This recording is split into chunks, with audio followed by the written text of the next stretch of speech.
Salut à tous, c'est un plaisir de vous retrouver pour un nouveau numéro d'Auto Hebdo. Attachez vos ceintures, c'est parti.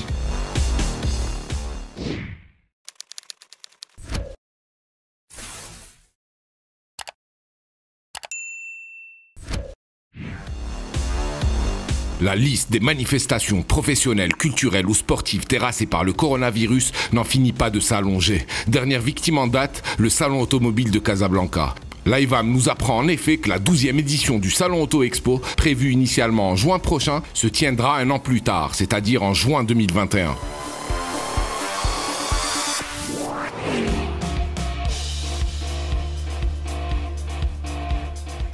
C'est la première salve de la vaste offensive produit que s'apprête à mener Audi Maroc cette année. Arrivé à mi-carrière, l'Audi Q7 s'est offert durant l'été 2019 une seconde jeunesse. Son passage par la case restylage l'a transfiguré, tant en matière de style extérieur et intérieur qu'en termes de technologie embarquée. Quant au tarif de lancement chez nous, il débute à 700 000 dirhams.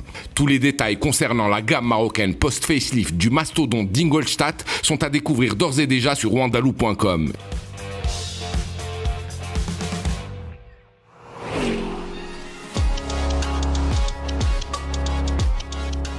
Elle devait être l'une des stars du salon de Genève, mais le coronavirus s'en est mêlé. Du coup, comme beaucoup d'autres constructeurs, Fiat a procédé à un reveal dématérialisé de la 4e génération de son iconique 500. Si esthétiquement parlant, on est entre la copie carbone et le soft tuning, ce nouvel opus n'en marque pas moins une rupture nette avec le passé d'un point de vue philosophique. C'est bien simple, cette 4e génération ne reprend aucun élément de son aîné. Elle étrenne surtout la nouvelle plateforme 100% électrique du groupe FCA et tourne ainsi le dos à l'énergie fossile. Au menu de ce pot de yaourt 100% bio, un bloc développant 118 chevaux alimenté par une batterie de 42 kWh. Une autonomie de 320 km selon le protocole WLTP, un chrono de 9 secondes pour passer de 0 à 100 km/h et une vitesse de pointe bridée électroniquement à 150 km/h.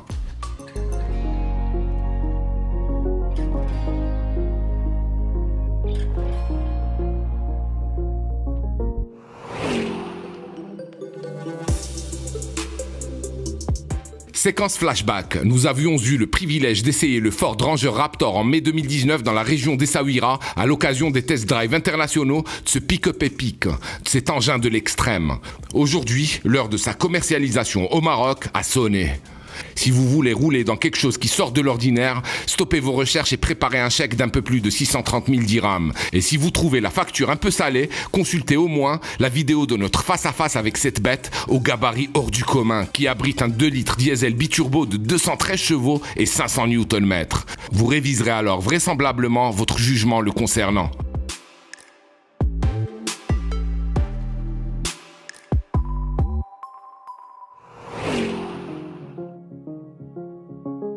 Après un exercice 2019 dans le rouge et un début d'année pas terrible, le marché du neuf est repassé dans le vert au terme du mois de février 2020. Principal enseignement à retenir, pas moins de 13 333 unités ont été écoulées le mois dernier, soit une croissance de 15,45% en glissement annuel. Toutes les statistiques relatives au marché du neuf sont à retrouver sur wandaloo.com.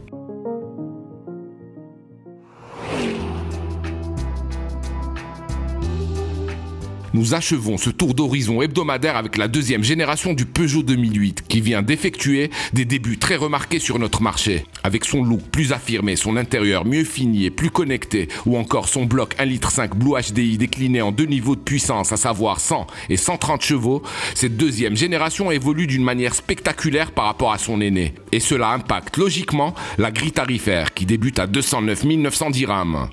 Ne ratez pas l'essai détaillé de ce nouveau SUV urbain très prochainement sur wandaloo.com.